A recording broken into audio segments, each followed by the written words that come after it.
Bethany Diaspora Church ki members sing mayambu amu hanna Jesu Christ ki mingda harau tayamba aduga nungaiba greetings bijari aikhoi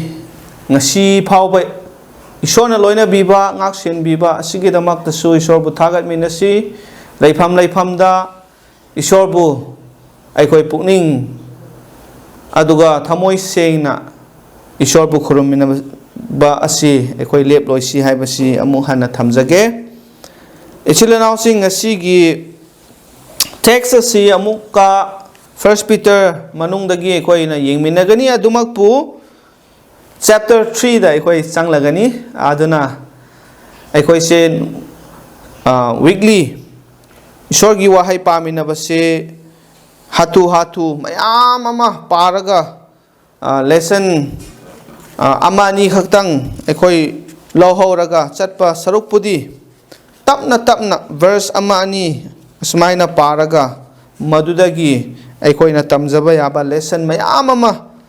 khanglaga madu tamjaraga chatpasina hena phai aduna ngasishu ekoi ishorgi wahai asi tapna pukning sangna amuka tamin nasi 1 Peter chapter 1 gi verse 3 chapter 3 gi verse 1 to 4 phawbasi ekoi yengminasi maruoina actually now sing yengsi ngasi gi title asi incorruptible beauty of a gentle and quiet spirit haibani Manipuri dadi kamaina haibra ekoi paraga yengminasi pukning tappa amasung pukning ingba haibani pukning tappa amasung pukning ingba verse 1 dagi aikoi matang pathoksi masigi text asi fazana gyan taba yanana bagi damakta matau asumna nakhoi nupi sa nakhoi nasagi napuroi basingi makha polu kana gumba mapuroi ba Karana wa adu indraba phawbada wa yaudana makhoigi nupi singi machat matauna makhoibu yai taunana bani masi makhoina nakhoigi kibaga loinana asengba lamchat adu ubada oithokani nakhoigi leitengdi mapan thonggi sam lonbana sana sibana amasung fijet leiteng bana oidasanu adubu madugi mahutta nakhoigi thamoigi arotpa mi adu Mangba leitaba pukning tappa amasung pukning ingbana leiteng'u masi ishorgi mafamda yamna mamal yambani haye incorruptible beauty of a gentle and quiet spirit haibani masigi matang asida aikoi ngahak yengminasi masigi context asi yengbakanda actually it is related to kari haigani marriage ki context ta Peter ne ibani our faith in the Lord Jesus should affect every aspect of life aikhoina Jesu Christ thazai haiba tarabadi ta sengna thajarabadi madugi thajaba aduna aikoi gi punsi hiram khuding makta masina aikoida affect tawpham thokpani the single state the married state aikoi yum pandriba oibe yai yum pan kraba oibe yai ani makta masida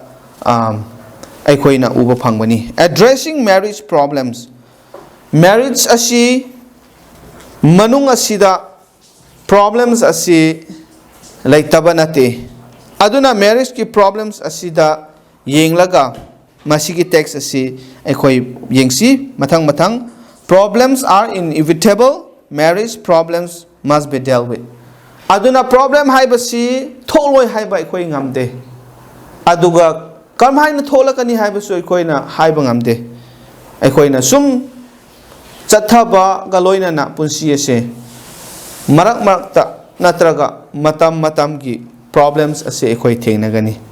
Aduna problem ase lakpa matamda madugi problem ase aikoina deal tawba darkar oye. Madugi matung ina aikoina kari tawgani haibase thiba mathau tabani. Aduna the problem with some marriages yumban naduna laiminakraba husband magi nupa amadi nupi singi marakta problem aikoina ubani masi maru oina non believers singi marakta hena aikoina uba phangani. Aduga even problem se chawna kramaina hena thokpra haiba kanda some women nupi khara had husbands who were not believers. Makhoina di thazaba oiraga moigi mapuroiba magi nupa singna thazaba oidaba non-believers oiba. Masigi problem ase ekoina yam thengnaramgani. Ai samangnasu uba khangba mayam lay. Aduna masigi problems ase lakani problems in the family appear. Family da masina problems kaya thohalakani. The challenge was how to apply faith in a troubled marriage. Karigumba aigi marriage asigi manung asida aigi yumban bagi mari asida problem lakpa challenges lakpa matamda ai karmaina madu mayok nagani karmaina adu ai dealt tawgani haiba kanda it is with faith. Believers thaja kraba Jisu Christ gi tungin ba Christian ai khoi gidi thazaba asini. Aduna aigi marriage ki problem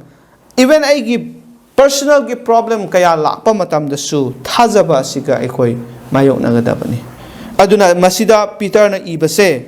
marriage ki problems ase reality ni masi laibani.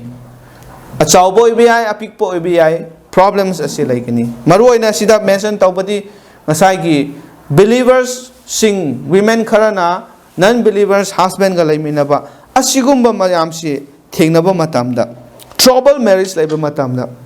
how to apply faith karam haina egi thajaba se apply tawgadra haibase mase ekoi munna khangpham thoi. Biblical advice to Christian wives. Christian gi nupi sing aikoi gi damakta Bible na takpiba advice khara laye pauta khara laye madudi karino. Number 1, to seek to be submissive. Aikoi non jagada bani haibani nupi sing maru oina aikoi tamin nasi Bethany Diaspora Church ki family singi marakta aikoi nupi mayam laye aikoi masi sorgi wahaida takpase tamin nasi to seek to be submissive aikoi noluk jagadabani changjagadabani aikoi gi nupa singda. What this means masida kari haibano changjagadabani haibasi karino to stop being quarrelsome. Nupa na wa amani nganglakpada aikoi na wa tara kun ngangba adudi soikare madu Bible na yade Bible gi pauta ki matung inadi stop being quarrelsome marayena bodo to o haibani tawonu haibani sorgi wahaina. To stop trying to win every quarrel marayena ba khuding da nupi singna ngamge haibase hek laigan bani madu su tawba yade marak maktadi ekoi gi nupa sing chu ngamhan gada bani yamna aina ngamning lasu marak maktadi ai gi nupa sing chu ngamhan ba chance pi badi darkar oye. Actually now sing masida Bible na haibagi matung ina ekoi yingba tarabadi stop trying to win every quarrel. Stop being quarrelsome. Marai tawbase lepu aduga marai tawraga aina ngamdri phawba hairaga wa mayam ngangraga laibado adu tawba yade madu isorgi aningba nate haibani. What this does not mean masida karino oidabase it is not agreeing with everything that is suggested by the husband. Madu hairaga nangi husband nangi nupa nangi napuroi bana haiba khuding makto kari haisira chumdaba mapung phadaba kaya hairak pasu yaugani mahaki wahaida adu khuding makto nang na support tawre agree tawre yare haiba nate adu makpu karigumba nang na yaning daba nang na khara masidi chumde haiba leiragasu quarrel marai yena badu aduna tabida atop lambi karamaina haiba yaba lambi leibra haiba se koi thigdabani aikoi di aikoi gi nupa singna karigumba ma haira pakanda kitang short wat pa nataga kitang chumdaba leiraga di direct mafam aduda aikoi na quarrel hek tawkhraba aduni ngasai dagi aikoi gi bible ngasi gi text asina panbi base madu aikoi tawroidabani haibani aduna it's not about agreeing everything that is suggested by the husband. This is not blind obedience. Ipang pang na hekta pang in badusunate madusunate, it is not foolish obedience. Aduga apang bana mi na haiba hekta pangya yaraga pangin in badusu adu tawo haiba sunate masida bible na haiba se ko submissive na koi noluk chau makoi gi makha polu haiba sida na koi makoi gi haiba khuding makto yaraga ipang pang na aduga mitang bugumna pangin inabado adu tawo haiba nate adu makpu bible na takpi badi stop being quarrelsome haibani marai yet padu to o madu tawgonu haibani marai yet na bahai basidi magi ending sidi aya amba khatna chaina basi thokan mani aduna ni sorgi wahaina piri ba advice ase marai yet pal tawgonu problem solve tawbagi mahutta khatna chaina ba hena problem chawna thokani haibasi ishorna khangi aduna aikhoida masi takpi bani aduna an important focus masida yamna maru oiba focus asidi karino to help the husband to become believers quarrel tawraga nang na haibado chumde nang na haibado yade haina khana chainaraga marayena raga loisanba mahutta ai khoigi wakhal da thamgadabadi ai gi nupa sing ai gi ipur oiba sing ado kariguma makoi unbelievers or non-believers Ishorbu taza daba ishorbu khang daba mi oiram labasu ishorbu khang hanba ishorbu taza ba mi oihanba haibase ai koina number 1 priority da koi thamgadabani maduni ishorna tawhanning base Peter na masida takpiri base ai koi munna taminasi the desire to help the unbelieving husband to come to faith aigi nupa se aigi ipuroi base karamaina tawraga nongmadi soidana ahingba ishora se thaja hansige haibase aikhoigi wakalda thamgadabani hoi khudakta tawba yadabasu laigani aduga kairoi laikai gi haibasu laigani ahansing haiba mayamsu laye aikhoina wari saba matamda adumakpu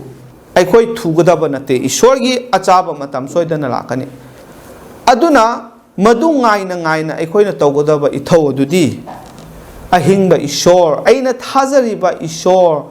kanbiba mapurpu Jesu Christa gi maram asida aikhoina tapna takpiba khanghanbiba aigi lamchat sajat asinasu afaba tawba noluk chaba mayam asina uhalaga makhoisu noma natraga nomadi Prabhu Jesu Christa da thazaba yarakna nabagi damat aikoi hotnaba प्रार्थना तौबा हाइबसे अखोइगी थौनी this is not an easy task masi tauba matamda kaidongai de sulai roi yamna luna thokani adumakpu akhoi honaraga akhoi प्रार्थना ga loinana masigi damakta akhoi sem saba darkar oi this may be done if the following is practiced karigumba aikhoina aikhoigi ipuroi basing aikhoigi nupa sing ase makhoi su Jesu Christa da thazaba thamlaksunu thazaraksunu haibase aikoi pamlabadi aikoi kari tawgani karamaina tawraga makhoi madugi wakhaldo lakadage haiba tarabadi number 1 da to have good conduct asini ngasai dagi aina pankibado aigi lamchat se phahanba darkar oye aigi nupa du aina nungsiraga ikai khumnaraga mana haiba natraga magi makhada aina norukjaba changjaba submit tawbase masit tawba ngamkhraba aigi nupa du dagi nungsibase ai phangani aina ing tapna wari saba matamda aigi nupa na tagani mahak aingondagi su lairi hairamdaba yai aingondagi su singlamdaba yai adumakpu aigi nupa oina isona pibikhrabani aigi ipuroibadu aduna aina mahakpu respect tawba ikai khumnaba magi makhada ai sangjaba aduga aigi aphaba lamchat adu uhanbiba maduna aikoi gi damakta yamna kari haisara maru oiba lambi adu oigani aduga to cultivate inner beauty rather than physical beauty masidani phajaba haiba se karino myoibagi wakhalda nupi singi phajaba se aikoi ni describe tawba matamda sam semba natraga makeup tawba dress tongan ba maong dress happa hakchang phajaba asi yenglaga phajai haina aikoina yengbani kaubani adumapu bible gi matung ina phajaba haiba se karino is not the outside appearance mapal thong gi phajaba du nate bible na panbase nupi amagi asengba magul asengba phajaba sidi manungda laibani magi manungi oiba magi nature magi wakhal magi thamoi aduni magi lamchat aduni aduna to cultivate inner beauty ase yamna important oye mapal thongi mayam phajahalaga aigi lamchat na phajadragadi loina manghanbani adu sarukpati aigi manungda aigi thamoi aigi wakhal aigi pukning aigi lamchat ase phajahan batarabadi maduna mayam ase phajahalakani aduna physical beauty hena inner beauty asida hena ekoi semgat kadabani phahan kadabani masi ishorgi wahaina ekoi bu takpi true beauty asengba phajaba se karino beauty of the heart thamoi phajaba haibasin aphaba thamoi chenba minungsi chawba nolukchaba humble oiba adugumba thamoi adubu true beauty kaubani bible gi matungina aduna beauty of the heart is important not how you look outside but the heart that is important nangi thamoi aduni a gentle and quiet spirit yamna nolok chaba gentle oiba quiet ing tappa adugumba lamchat adubuni this kind of beauty is precious even to the lord Prabhugi mityeng the phawba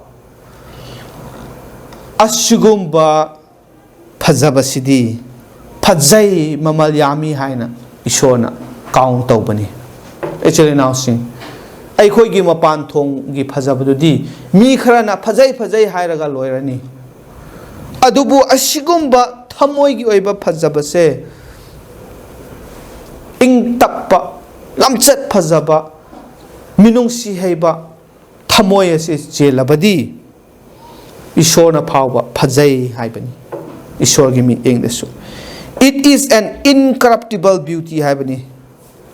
peter gi chapter 3 first peter chapter 3 gi matungin ai khoi yengba kanda ko incorruptible beauty amuk hanai khoi verse 4 do pase adubu madugi mahutta nakhoi gi thamoi gi arotpa mi adu Mangba leitaba incorruptible haibani ko mangba leitaba aduga it will not perish with the passing of time matam gi matungina mangsalakpa natabida adum leiragadaba phajaba aduni right masida yengsi pukning ingbana haibani pukning ingba haibani pukning tappa pukning ingba mangba leitraba adugumba phajaba adu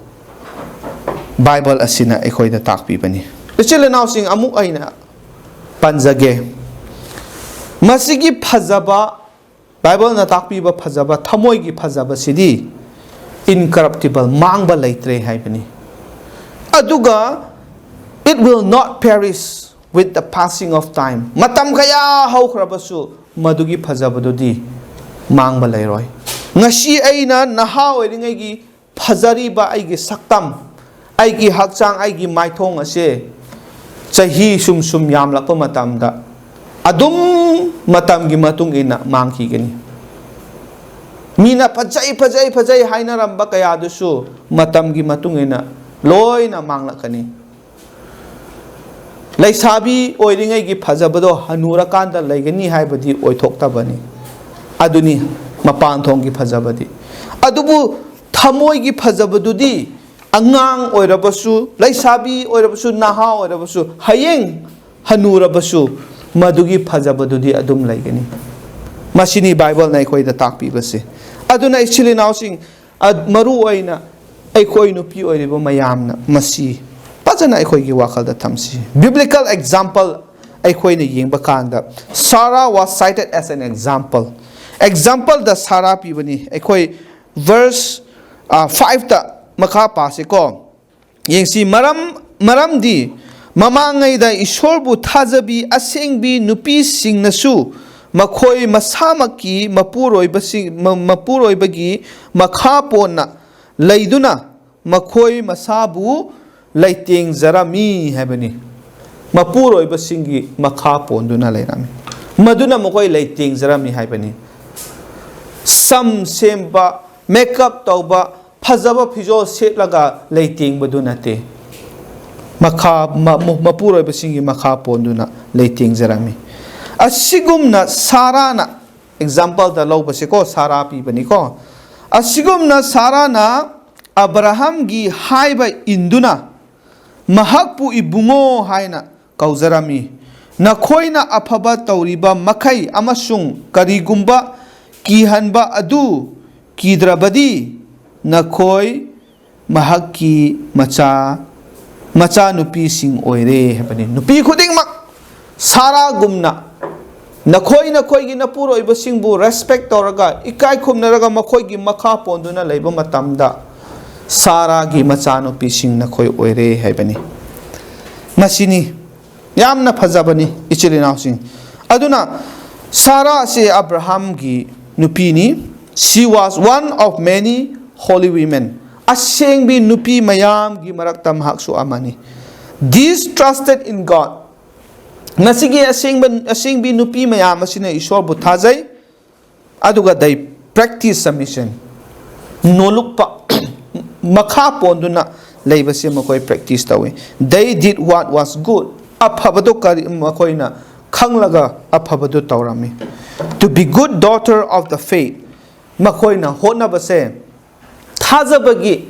asengba aphaba machanu pising oiba ngamnana ba makoi hotnarami to follow good and godly examples found in the scriptures Bible da sastra da uba example aphaba examples makhai adu makoi su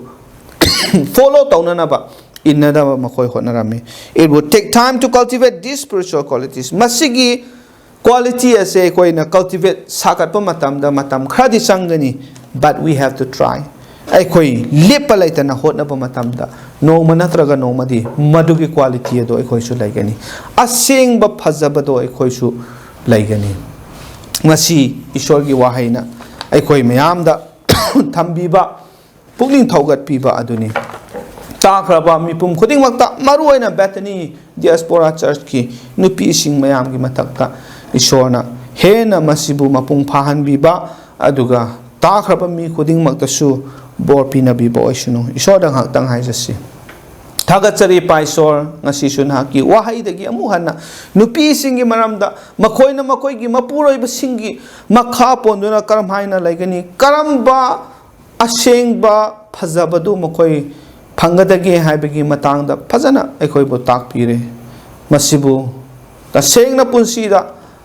pangthokpa ngamna ba oi thokpa yana ba hotna ba ngamba aduga masigi damakta kanna Prathana ga loinana honaba ngamba ꯑꯩꯈꯣꯏꯒꯤ ꯅꯨꯄꯤ ꯃꯌꯥꯝ ꯑꯁꯤ ꯑꯣꯏꯍꯟꯕꯤꯌꯨ ꯍꯥꯏꯗꯨꯅ ꯄ꯭ꯔꯊꯅꯥ ꯇꯧꯖꯔꯤ